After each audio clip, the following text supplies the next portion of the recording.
All right, let's jump right into this explainer, because what we're looking at today is an absolute game changer. We're going to see how a single, unassuming factory in Shanghai is literally rewriting the rules of global energy. Now, this isn't just your standard clean energy headline. We are unpacking a meticulously engineered, massive strategy designed to completely erase the most dangerous dependency any major world power has ever carried. By the time we wrap up here, you're going to understand exactly how the age of digging our fuel out of the ground might actually be coming to an end. Seriously, think about that for a second. What happens when jet fuel no longer comes from the ground? Well, let's look at the Carbonology plant. This is a massive $300 million facility that opened up in January 2026 over in the Lingang district. And what's happening inside is just wild. They've got machines that are literally pulling carbon dioxide right out of the atmosphere.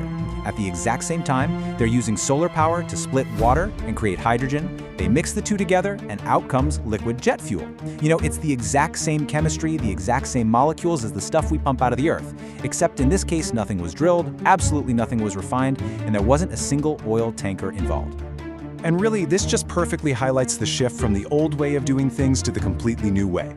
We're talking about trading, drilling, refining, and global tanker shipping for just air, water, and solar electricity. And look, this isn't just some tiny lab experiment chasing a distant breakthrough.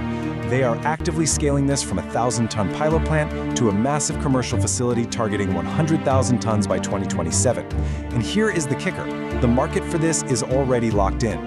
The European Union has mandated that airlines have to use sustainable aviation fuel. It starts at 2% and ramps up to 70% by 2050. That legally guarantees demand. Add in some serious backing from massive capital like Sequoia China, and you've got a huge market trigger. This isn't some pipe dream, folks. If you're flying in Europe in the next 10 years, there's a very good chance you'll be flying on this exact fuel. Which brings us to Section 1, the Malacca Dilemma, China's greatest vulnerability. To really grasp the massive scale of these projects and why they are moving at such breakneck speed, we need to look at the incredibly fragile equation that has powered China's economic growth for decades.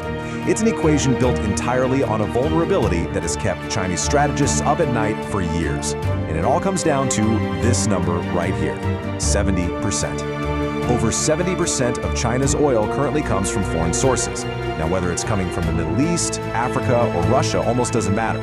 What actually matters is how that oil gets to China. It has to move across vast oceans loaded on thousands of tankers, and it's all funneled into one incredibly precarious position. Right, so the crucial point here is that those thousands of tankers all have to pass through the Strait of Malacca, and at its narrowest point, it is less than 3 kilometers wide. That isn't just a major trade route, it is a massive bottleneck. So if there's any kind of disruption at this narrow strait, it doesn't just bump up gas prices, it immediately slows down factories, tanks, exports, and puts a stranglehold on the entire Chinese economy almost instantly. Military strategists literally call this the Malacca Dilemma, because in a crisis, Beijing doesn't control that strait. For a long time, that risk was just something they had to manage. But now, well, they're engineering it completely out of existence. And that leads us straight into Section 2, the new energy stack, a cohesive system. That strategic vulnerability we just talked about is exactly why China is currently operating multiple distinct technological breakthroughs all at the exact same time to erase their dependency on imported oil.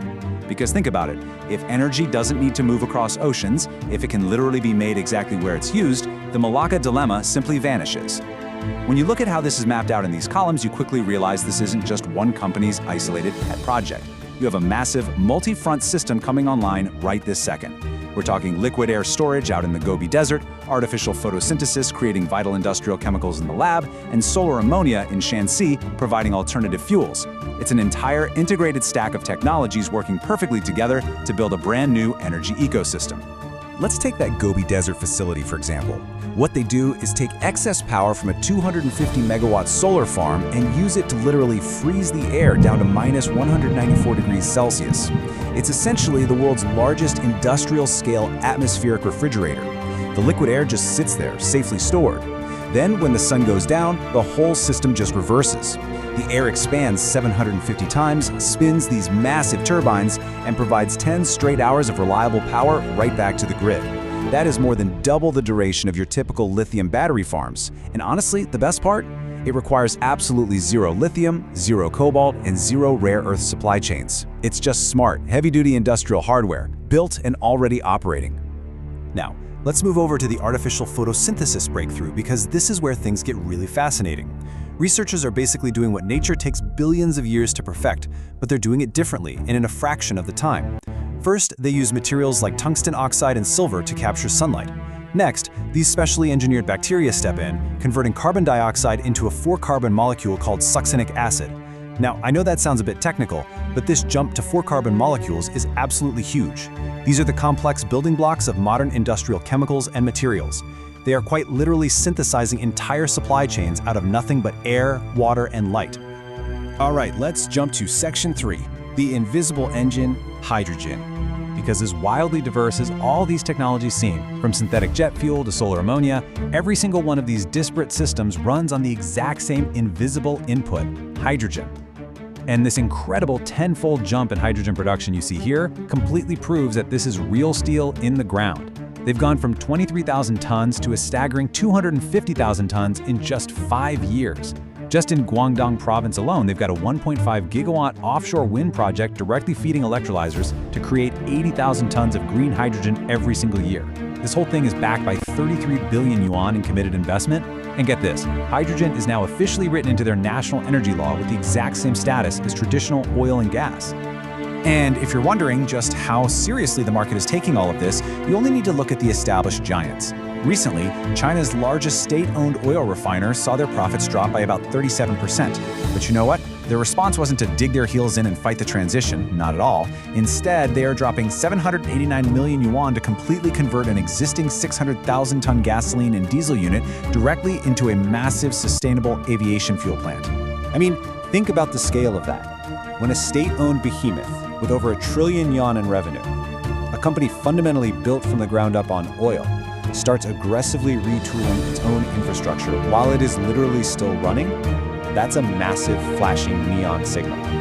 This isn't just disruption coming from some scrappy outside startups. It is a fundamental transformation from within.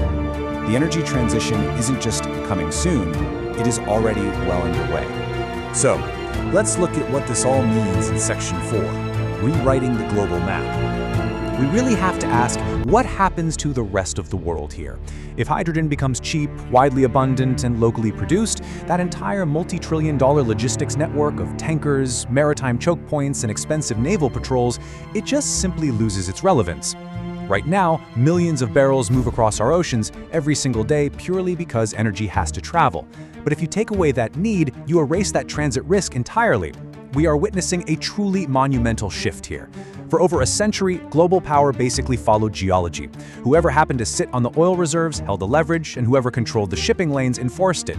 But that map, it's breaking apart. These new systems don't care at all where a resource is buried in the ground, they only care where the machine is built. We are completely shifting from a world where power belongs to geology to a world where power belongs to whoever builds the machines. And right now, China is busy building the entire stack. Oh, and sitting quietly behind all of this is the absolute holy grail of power, nuclear fusion. China's experimental advanced superconducting tokamak, which is essentially a massive artificial sun called East, recently crossed a major physics threshold regarding plasma stability beyond what's called the Greenwald limit. Now, if fusion actually delivers on its promise, it removes the very final constraint of weather and sunlight variability entirely. It enables a completely closed-loop system anywhere on planet Earth. Think about it. You build a reactor, you power the system, and you manufacture your fuel and vital chemicals completely on demand. That is not just energy independence, folks. That is the total redefinition of what energy even is. So, as energy slowly but surely separates from geography, those intense choke points like the Strait of Malacca just become irrelevant infrastructure from a bygone era. Control over our fuel is rapidly relocating from extraction to manufacturing. So the final question we really have to ask ourselves as we stare down this structural shift is this: how long can the rest of the world, our economies, our prices, our entire supply chains, stay dependent on a map that is already being completely redrawn in steel, in silicon, and in real factories right now? Thank you so much for exploring this explainer with me today, and whatever you do, keep your eyes on the machines.